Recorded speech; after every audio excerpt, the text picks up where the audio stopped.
The Netflix Vince McMahon documentary is here, and I'm here to break it down for you guys. Hey, what's going on, guys? It's Kevin Zwicker from Fast On coming at you. And before I get into this video, please remember to like and subscribe. It helps the channel out in more ways than you even know. Plus, it's free. We are this close to 1,000 subscribers, and with your help, we will get there. So please consider subscribing if you haven't already. So this episode of the breakdowns for the Vince McMahon Netflix documentary, we are going to be finishing it up. This is episode 5 and 6 of the breakdown. It feels like forever for us to get to this point, but we are finally here. So the 5th and 6th episode really mainly focus on the relationship between Vince McMahon and his immediate family, his kids and his wife, Linda, and the epic collapse of his empire that is right now with him being involved in the WWE.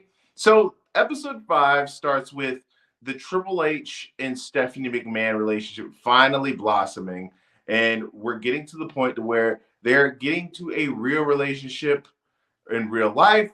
Vince McMahon is talking about when they are eventually becoming a real couple from their on-screen interaction, that he wants to put their real life wedding on pay-per-view. Stephanie is not having it. Vince McMahon's wife's not having it. And it just shows you that no matter what, whether it's real life or on television, this guy always has his promoter hat on. And it's just funny that that's something that a normal human being would never even think of. And it just shows you that he isn't a normal human being. And we should know that basically of what the guys, we should know that because of basically what the guy's accused of being doing. So we get into that. And mainly these two episodes are kind of bridging the gap between the early 2000s and now. It focuses a lot on the purchase of WCW and how that plane ride that they had once they were flying to get the deal done, how it was a celebratory plane ride. It touches a lot on the debut of Trish Stratus and focuses on the barking like a dog segment. If you remember that segment, it was one of those segments that back then, it was kind of cringeworthy at the time. But looking at it now from a 2024 lens, just how awful it was and how demeaning it was. And it gets talked about how it was twofold.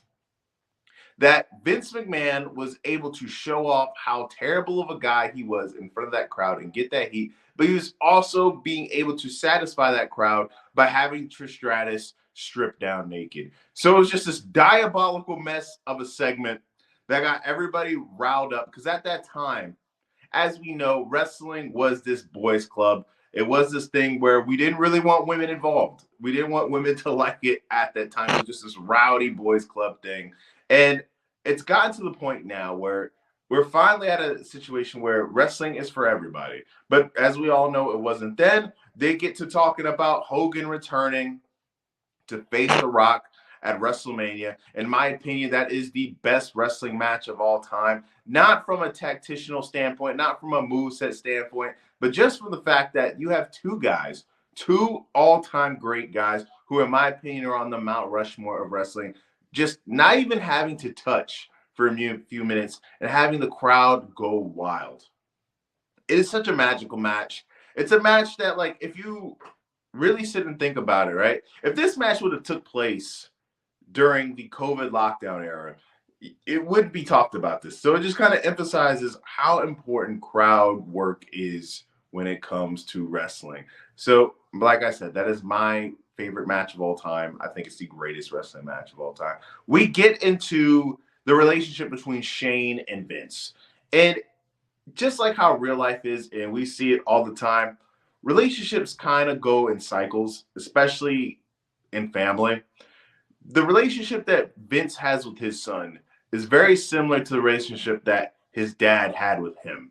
How these two guys are clashing, how their ideologies don't really mix, how Shane is always kind of seeking the approval of Vince in the same way that Vince was seeking the approval of his father. So it's just funny to see how things work in cycles. You see a interview from Paul Heyman.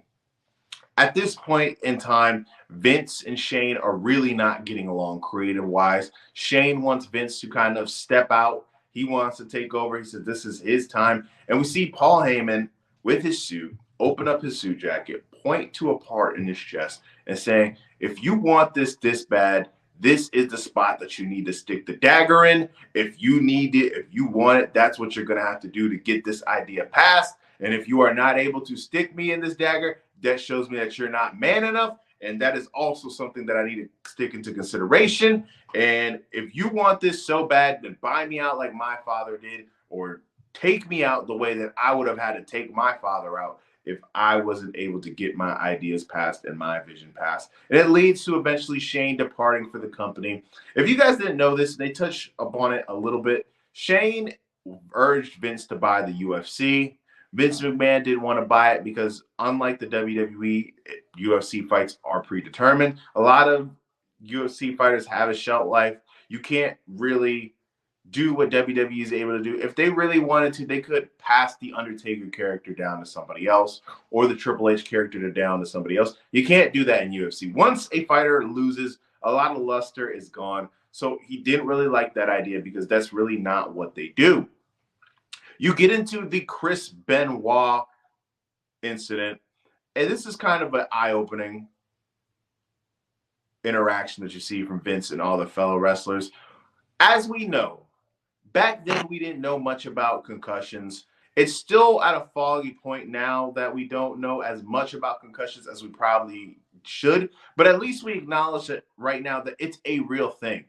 And it is a serious thing, and it's not something that we can just joke about or sweep under the rug. And you see Vince McMahon and you see Steve Austin. You have Steve Austin literally come out and say that he's not a CTE guy. He doesn't believe in it. And we have Vince McMahon talking about the Benoit incident, and he's talking about how steroids and CTE did not factor in what Benoit did. He just was a man who went loose and went crazy, and how he had no responsibility for that. Chris was just a monster, and they didn't know about it. You see Chris Nowinski, who is a former WWE wrestler and one of the leading charges and forces behind CTE research. He talks about how he scanned Benoit's brain. He saw the scans of his brain, and how Benoit had a brain of an 80-year-old man that had dementia.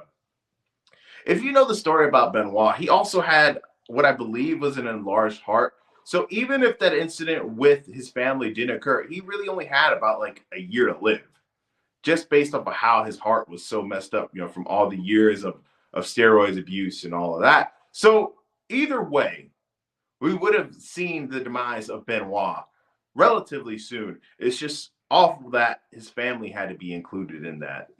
It's one of those things where when you think about it, I know we've seen a lot of different specials on it, like Dark Side of the Ring, different books on it as well, but it's just a tragic situation. Thinking about it, this is a guy who, if none of that would have ever happened, he probably would be one of the most revered figures in wrestling. Benoit was a great tacticial wrestler, man. So it's just sad that, and Paul Heyman, he did an Inside the Ropes interview a few years ago about that, and he said Benoit voluntarily would have been able to leave this planet. His wife and his child had no say so. So it's just tragic, that was a situation that happened. And it's one of the darkest days in wrestling, if not the darkest day in wrestling.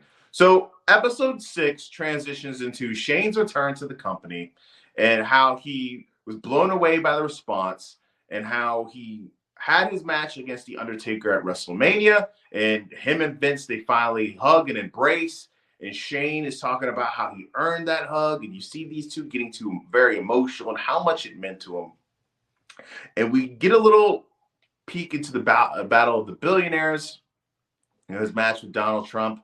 They talking about how Trump is a national pro wrestling figure, which is true. If you've ever seen any of his rallies, the guy oozes pro wrestling just anytime he speaks on a mic. Then they get to the current day situation that Vince is in. The situation that got him ousted from the company. They talk about the sale to Endeavor, how they merged it in TKO, and how Vince is basically persona non grata in the wrestling business as we know it now. Deservedly so. The things that Vince has been accused of are devilish. It's disturbing. It's heart-wrenching. You feel for any victim that is victimized from somebody who is as powerful as Vince is, especially in the wrestling business. We've had very powerful figures in the wrestling business before, guys like Ted Turner, Tony Khan, Eric Bischoff, Bill Watts. But Vince is the top of the top when it comes to the wrestling business. So to be a person in that predicament, when you have a guy who controls the wrestling business with this stronghold, puts you in a position where you feel as if you cannot get out. It's just heart-wrenching, and I hope that the victims of Vince McMahon can get justice. I hope that if any of you guys know, or any of you personally have been affected by that type of abuse, you seek help. There's many different numbers, there's many different resources that you can get in contact with in these time periods, to where they will listen to you and you can seek the help and the justice that you rightfully deserve. That is the wrap up of this Vince McMahon Netflix documentary. I hope that you guys enjoyed it. If you have any lasting comments in the comment section, please let me know. One of the things before I let go is, Bruce Pritchard is one of the most glazingest glazers I've ever seen when it comes to the professional business, outside of maybe Eric Bischoff and Hulk Hogan. He said that this whole doc was a hit piece. They didn't get the right Vince McMahon. They just made him look like to be this asshole, and he really isn't this asshole. Well, what do you call somebody who's accused of all these things, right? An asshole is probably the most mildest thing that you can call somebody who's been accused of all the things that Vince McMahon is accused of. But anyways, guys, remember to like and subscribe. Like I said, we are this close to 1,000 subs. So please, with your help, we can accomplish that. I am Kevin Zwicker. I'm out.